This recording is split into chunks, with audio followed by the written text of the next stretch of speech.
அனைவருக்கும் வணக்கம். தனியார் வங்கி உட்பட அனைத்து வங்கி கடனும் தள்ளுபடி செய்யப்படுமா? வரும் மார்ச் 7ஆம் தேதி முதல் மாபெரும் அறிவிப்பு. மக்கள் மகிழ்ச்சி. தமிழக அரசு சார்பாக விவசாய கடன் தள்ளுபடி பண்ணியிருக்கிறாங்க. 6 சவரன் வரைக்கும் பொது நகை கடன் தள்ளுபடி பண்ணியிருக்கிறாங்க. அடுத்ததாக மகளிர் சுய உதவிக்குழு தள்ளுபடி பண்ணியிருக்கிறாங்க.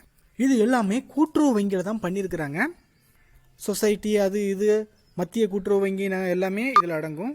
மற்ற தேசியமயமாக்கப்பட்ட வங்கியிலேயோ தனியார் வங்கியிலேயோ இருக்கிற நகை கடனை பற்றி எந்த விதமான அறிவிப்பும் இல்லை.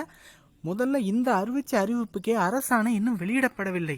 இது இப்போதைக்கு ஒரு வெத்து அறிவிப்பாக மட்டும்தான் இருக்கிறது. அரசாணை வெளியிட்டால் தான் அது அமல்படுத்தப்படும்.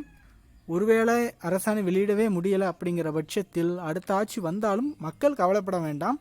ஏன்னா இதே தான் எதிர்பக்கமும் சொல்லுறாங்க. ஸோ அதனால் அவங்க செஞ்சுருவாங்க. எது நடந்தாலும் மக்களுக்கு பிரச்சனை கிடையாது. மக்களோட நீண்ட கோரிக்கை எது இருக்குது அப்படிங்கிற பார்த்தோன்னா, இந்த நகை கடனை மற்ற வங்கியிலையும் அட்லீஸ்ட் ஓரளவாட்டும் தள்ளுபடி பண்ணணும். முக்கியமாக கல்வி கடனை தள்ளுபடி பண்ணணும் அப்படின்னு சொல்லியிருக்காங்க. ஸ்டாலின் நாங்கள் ஆட்சிக்கு வந்தோன்னா என்ன பண்ணுவோம் அப்படின்னு கல்வி கடனை முழுமையாக தள்ளுபடி பண்ணணும்னு சொல்லியிருக்கிறாரு.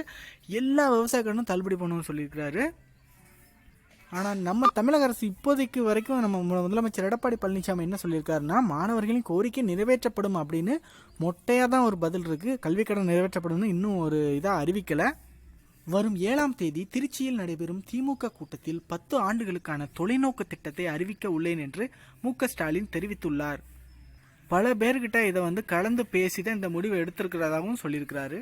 வரும் 7ஆம் தேதி பல்வேறு பெரிய பெரிய திட்டங்களை அறிவிக்க இருக்கிறாரு. அந்த நாளையே திமுகவின் தேர்தல் அறிக்கையும் வெளியாக வாய்ப்பு இருக்கிறது. அப்படி ஆச்சுன்னா, ஏன்னா ஸ்டாலின் சொன்ன முக்காவாசியே எடப்பாடி அவர்கள் செய்து விட்டார்கள். அதனால் அவர்களுக்கு இன்னும் செய்ய வேண்டியது கொஞ்சம் தான் இருக்குது. ஸோ அதனால் அவங்க வேறு மாதிரி அறிவிப்பை வெளியிடலாம். அவர் வெளியிட்ட கொஞ்ச நேரத்திலேயே கொஞ்சம் சில நாட்கள்லேயே இவங்களும் அதுக்கு போட்டியாக ஒரு அறிவிப்பை வெளியிடலாம். ஸோ அதில் மக்கள் விரும்புகிற கோரிக்கை என்னென்னா இருக்கோ எல்லாமே நீங்கள் 1100 அப்படிங்கிற நம்பருக்கு கால் பண்ணி சொல்லுங்கள். இதில் உங்கள் ஊரில் என்ன குறை இருந்தாலும் சொல்லலாம். இந்த தங்க நகை தள்ளுபடி பண்ணணும் மற்ற பேங்க்லேயும் அப்படின்னு நிறைய பேர் நினைப்பீங்க. அப்படி யாருன்னா நினைக்கிறீங்களோ அவங்களும் இதில் ஒரு கோரிக்கை வைக்கலாம். நான் எங்களுக்கு தள்ளுபடி பண்ணணும் அப்படின்னு நீங்கள் ஒரு ரெக்வெஸ்ட் வச்சிங்கன்னா தேர்தல் அறிக்கையில் இது போன்ற விஷயங்கள் இடம்பெற வாய்ப்பு இருக்குது.